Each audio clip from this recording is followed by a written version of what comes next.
Hello and welcome back to the Quarter Cookery channel with kids. Hi! Today we're going to be doing two simple recipes that are perfect for family dinners. We're making homemade meatballs and a homemade tomato sauce. I'm going to run through the ingredients for our meatballs first. So we have 500 grams of minced beef.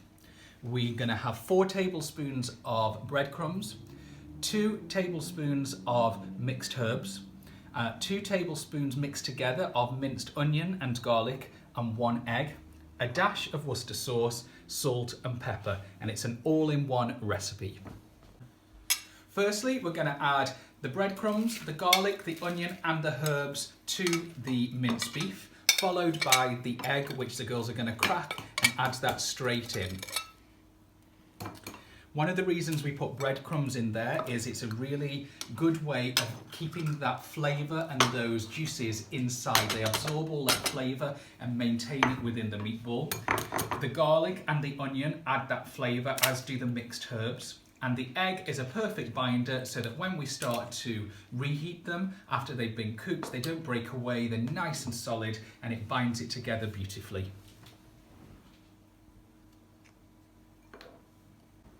The next stage is to combine all of our mixture, and this is a really fun way for the kids to get down and dirty with the food. They're going to get their hands, which are really thoroughly washed, straight into the mix, and they're going to bind it together, mixing like they would a pastry or a cake mix, and they're just going to get it all evenly dispersed into the meat. Whilst they do that, I'm going to add a couple of splashes of the Worcester sauce, and at the same time I'm going to add a nice helping of seasoning. Good bit of salt helps to draw out the flavour, followed by some pepper. Keep mixing. And what we want to get here is a nice, firm mixture so that we can combine and then roll it into the meatballs. It usually takes about 1 to 2 minutes to make sure we've got everything mixed thoroughly. The mixture's now thoroughly combined, so the girls are going to start to roll and shape those meatballs. What I've done here is I've split the whole portion between two so that they can make and both get involved. So what they're both probably going to produce is about 6 to 8 meatballs out of their mixture. They're going to roll and they're going to be placed into quite a deep baking pan that on the bottom has some olive oil. And then rather than us fry them off, we're going to cook them in the oven, but we're going to almost steam them. What this allows is it allows those flavours to really sit and seep back into the meat rather than whilst we fry them quickly, drawing that fat out. Once the girls have wrapped these, we'll pop them into the oven at about 180 degrees, and they will sit in there for about 20 minutes with foil lid over the top. And then I'll remove that once they are cooked, and then we'll just brown them off a little bit for about 5 minutes by taking the silver foil off, and I'll pop the oven up just another few degrees to about 190, and then I'll keep my eye on those, and then they will be ready to eat.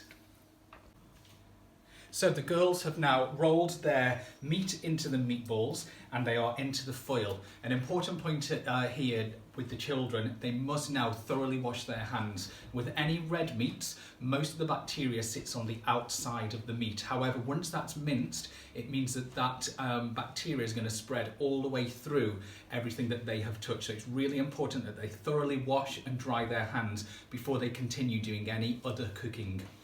What we will do now is I'm going to pour just some water, so it's about halfway up the meatballs.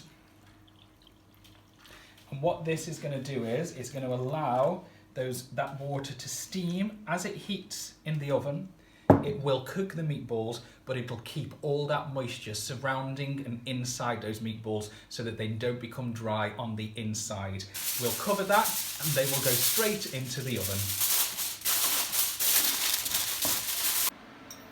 I'm now going to make a really quick tomato sauce that is absolutely brilliant with all pastas, but can literally be stored in jars in the fridge, kept up to a couple of weeks, and it can then form the basis of lots of other dishes that you have. So there's no need to go and buy those ready-made sauces. You can batch it up, keep it in the fridge and use throughout the couple of weeks where you've made it, and it's really healthy and really fresh and really quick. So whilst the girls are chopping up the tomatoes, I'm going to run through and start the sauce going. So what we do is we start with a nice tablespoon of minced garlic. The oil's nice and hot in here. And I'm going to add to it 1 large onion, a stick of celery, and a grated carrot. The reason I'm grating it is it'll cook quicker, and also we're going to blend it slightly so we'll get a nice smooth texture for the sauce. This all goes in, and we're going to sweat that down with a little bit of salt and pepper to draw out those flavours. And then once we're at that point, we will then form the basis of the sauce with the extra flavours going in there. We've got the onions, carrots, celery, and the minced garlic all sweating down here nicely. Those onions are going see-through, which means that all that lovely flavour is coming out. We've got the tomatoes chopped. Now what we have here is a combination of whatever tomatoes we've got in. We've got some cherry, got some vine tomatoes, just some regular salad tomatoes, and in total here is about 800 grams. Coming back to the final ingredients, we've got 1 tin of chopped tomato, a teaspoon of sugar, a teaspoon of paprika, a tablespoon of oregano, 2 tablespoons of tomato puree, and then about 25 grams of basil, 300 millilitres of passata, and about a cup's worth of vegetable stock. We're going to add those tomatoes in. So girls, if you'd like to pass me your tray. Thank you. So the tomatoes are going to go straight in. We're going to have all those different flavours from the different tomatoes, some sweeter than others. We're going to put all those in, and we're going to cook them for 2 or 3 minutes whilst they break down and we start to get that lovely red, gorgeous, glistening tomato sauce going. The tomatoes are now breaking down, so all that beautiful sweet tomato flavour is going into the sauce. So now that that's happening, I'm going to add the rest of the ingredients. So we've got our oregano, paprika, and a teaspoon of salt. A teaspoon of sugar. That sugar just really helps to bring out the sweetness in the carrot and bring out the sweetness in those tomatoes.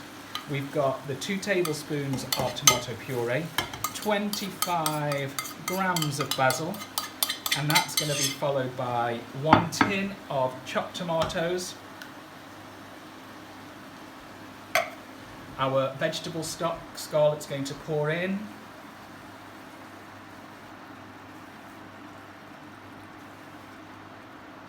and that's going to add that real depth of flavour, and it's going to help to really just bring out that richness in the sauce. And then Savannah is going to pop in the passata, so that's the nice smooth sieved tomatoes. So again, we're just layering up all those different flavours within the sauce.